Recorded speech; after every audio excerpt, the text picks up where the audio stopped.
घर की दीवारों पर जैसे इतिहास खुद लिखा जा रहा था।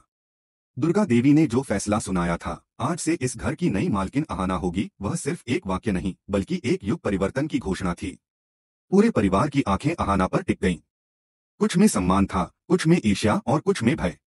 बुआ जी के चेहरे पर गुस्से की लकीरें गहरी हो गई थीं। उन्होंने कांपती आवाज में कहा, दुर्गा, तुमने इस घर की परंपरा तोड़ दी। एक बहू को कैसे मालकिन बना सकती हो? हम यहाँ क्या करने बैठे हैं? दुर्गा देवी ने शांत किंतु दृढ़ स्वर में उत्तर दिया, बुआ जी, परंपराएं तब तक ही अच्छी होती हैं जब तक वे न्याय को न तोड़े। अहाना ने जो किया है वह किसी बेटे से कम नहीं।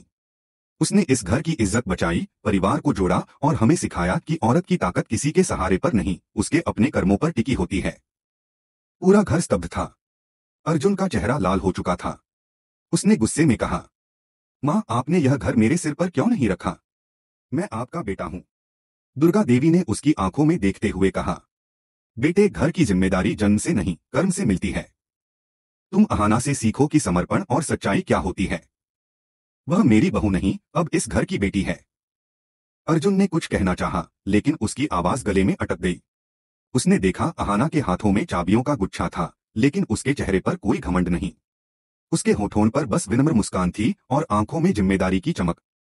उसने सिर झुकाकर कहा, माँ, मैं इस भरोसे को कभी टूटने नहीं दूंगी। ये घर अब मेरा धर्म है और मैं इसे हर तूफान से बचाऊंगी। दुर्गा देवी ने आगे बढ़कर अहाना के सिर पर हाथ रखा। वातावरण में मंत्रोच्चार की गूंज थी। फूलों की खुशबू से आंगन महक उठा था। अहाना के हाथ कांप रहे थे, लेकिन दिल में एक दृढ़ विश्वास था, अब यह घर सिर्फ चार दीवारों का नाम नहीं बल्कि उसकी आत्मा का हिस्सा बन चुका था। उसी रात जब सब अपने कमरों में जा चुके थे, अहाना बरामदे में बैठी थी। चांदनी उसके चेहरे पर पड़ रही थी।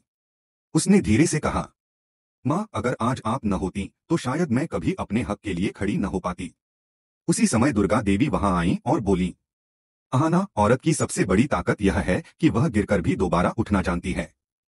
अब तुम्हारे सामने सिर्फ इस घर की नहीं बल्कि हर उस औरत की जिम्मेदारी है जो खुद को कमजोर समझती है। तुम्हें दिखाना होगा कि औरत सिर्फ रिश्तों की नहीं बल्कि सम्मान की भी रखवाली कर सकती है। अगली सुबह अहाना ने नई शुरुआत की। उसने पूरे घर को सजाया, मंदिर में माँ दुर्गा के सामने दीपक जलाया और कहा, आज से यह घर हर उस इंसान के लिए खुला रहेगा जो सच्चाई और प्रेम से जीना चाहता है। धीरे धीरे अर्जुन का गुस्सा भी पिघलने लगा। उसने देखा कि अहाना दिन रात सबकी खुशी के लिए मेहनत कर रही है। एक दिन उसने माँ से कहा, शायद मैं गलत था माँ, अहाना सच में इस घर की रीढ़ है।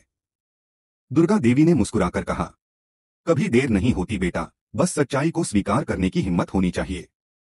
घर में अब फिर से खुशियां लौट आईं। जहां कभी छल और साजिश का साया था, वहां अब प्रेम, सम्मान और एकता का उजाला था। अहाना ने अपने कर्मों से साबित कर दिया कि औरत अगर ठान ले तो वह घर ही नहीं, समाज भी बदल सकती है। उसने अपने पहले भोग के दिन माँ दुर्गा से प्रार्थना की, माँ, बस इतनी शक्ति देना कि मैं कभी अन्याय के आगे झुकूं नहीं और अपने परिवार को हमेशा सच्चाई के मार्ग पर रख सकूं। आरती की गूंज पूरे आंगन में फैल गई। बच्चों की हंसी, ढोल की थाप और पूजा की महक से घर फिर से जीवंत हो उठा।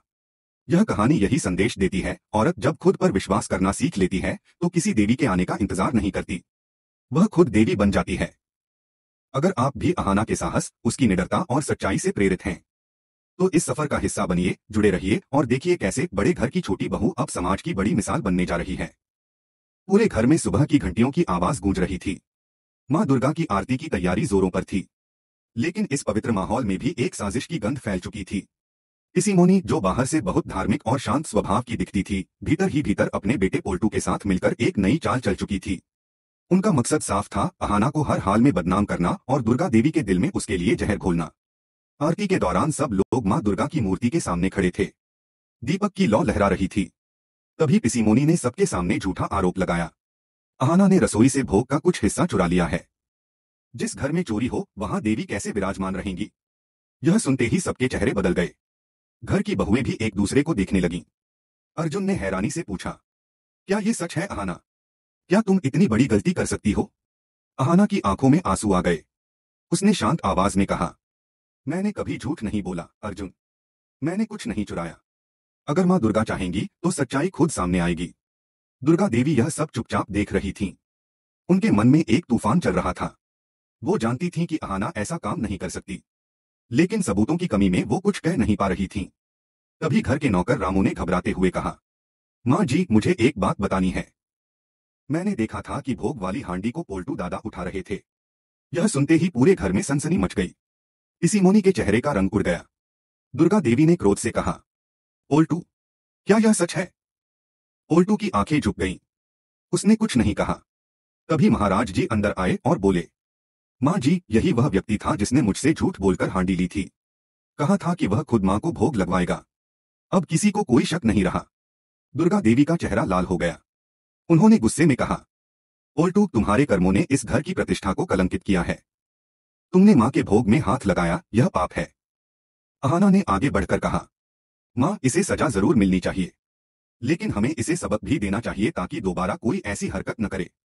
दुर्गा देवी ने दृढ़ स्वर में कहा, तुमने जो खाना चुराया है, अब उसी को अपने हाथों से बनाओगे, उसे माँ को भोग लगाओगे और फिर सब श्रद्धालुओं को खिलाओगे। यही तुम्हारी सजा है।